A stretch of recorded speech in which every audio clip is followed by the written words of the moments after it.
Vamos mergulhar numa ideia bem provocadora sobre desejo, liberdade e como, às vezes, as nossas maiores prisões são aquelas que a gente mesmo escolhe habitar.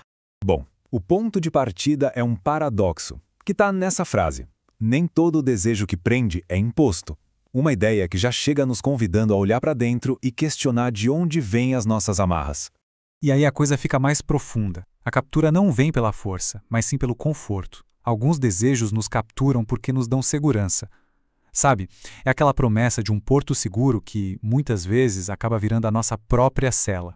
E aqui a gente chega no ponto nevrálgico, a ideia que vai guiar toda a nossa conversa. A prisão mais eficaz é aquela que parece escolha.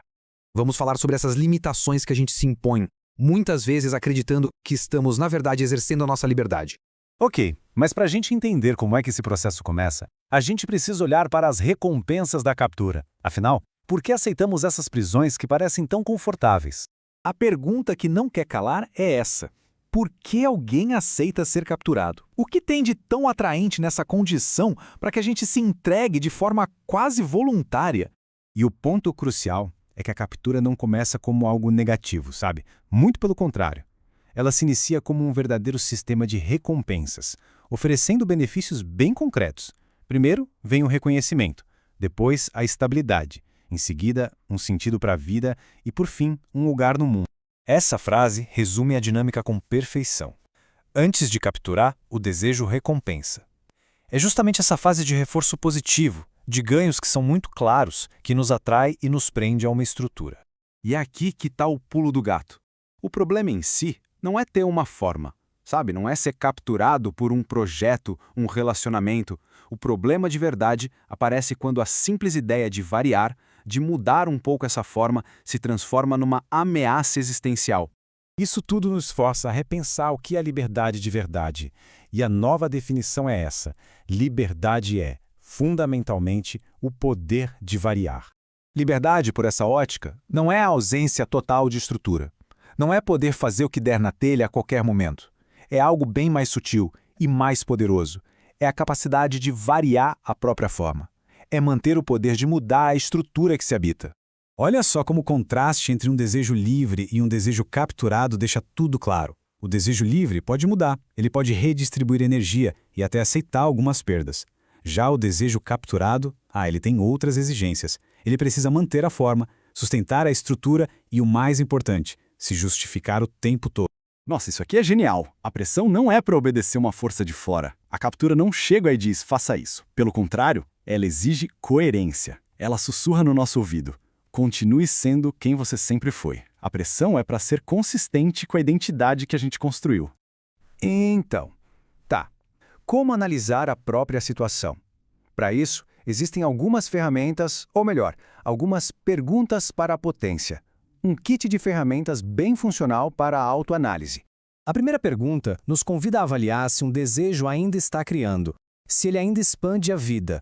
Isso ainda produz um mundo ou está apenas mantendo uma posição?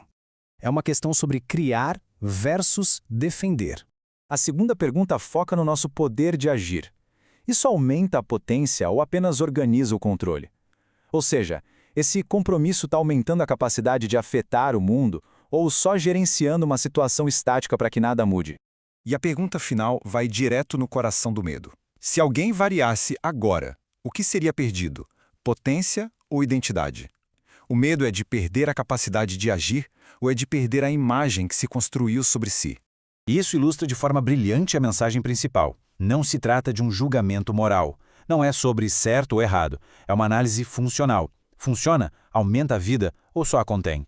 Mas tudo isso acaba nos levando a uma questão ainda mais profunda, né? O medo da mudança. Do que exatamente a gente tem medo? E isso não é só teoria, não é nada abstrato. É algo que se manifesta em áreas muito concretas da vida. Pensa num relacionamento, num trabalho, numa imagem pública ou num projeto de anos. Às vezes, a gente fica não porque quer, mas porque sair significaria desmontar toda a estrutura que foi construída em volta. E aqui tem uma distinção fundamental. O apego, muitas vezes, não é à pessoa, ao emprego ou ao projeto em si. O desejo não está preso ao objeto. Está preso à forma que o objeto sustenta. A nossa lealdade é com a identidade, com a estrutura que essas coisas proporcionam. E aqui a gente chega na revelação central, no medo mais profundo de todos. O medo não é de perder o desejo. O medo é descobrir que ele já mudou. O terror de verdade está em ter que admitir para si que o sentimento não está mais lá, porque essa admissão nos força a desmontar uma parte de quem a gente é. Chegamos então não a uma solução, mas a um convite. Um convite para a gente se dar permissão para variar, para evoluir. O pensamento final começa desafiando aquela ideia convencional de libertação como uma ruptura dramática, barulhenta. Talvez liberdade não seja romper. Talvez a liberdade seja algo mais sutil, mais interno. E por isso, a reflexão que fica é esta. O que em nós está realmente capturado? E o que talvez só não recebeu ainda permissão para variar? Se este conteúdo foi relevante para você, deixe o like e se inscreva no canal. Essas ações ajudam o YouTube a entender que o vídeo é importante e a divulgar melhor nossos conteúdos.